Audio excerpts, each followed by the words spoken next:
Usamla Jonathan El Pachau ubadang Arhuis nam karta bat ubala syatbat hakabayde bat kamukot duma poksu bat kakam le be ijat halaim kra ula pendam no ahmat kipulet hakasni palai bat lakem no yu.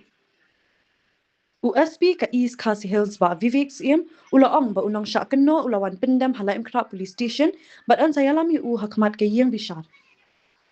Kipulit kila ong bakani ka jingkam kalong hadien bala penmi ya ka lookout notice bat la thawi ka kenhun ban waj u ringkat ka jingat relang bat kipulit ka Mizoram.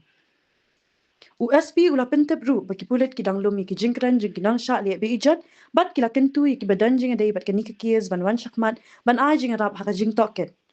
Shu ula maham ba kipat ba kem dai ban shania bet ye ki jing tho social media namar 4 la ban pentikna ka jing shisha jing ki babun na kita.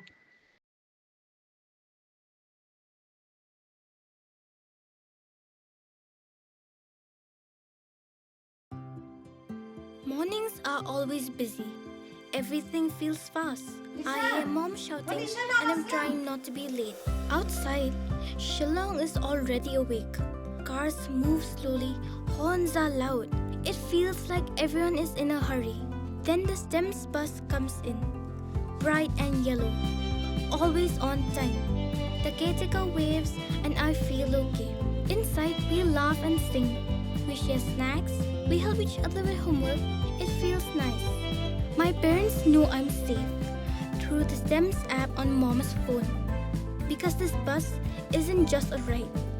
It takes us to school, with friends, and a little bit of hope. This is STEMS, our ride, our future.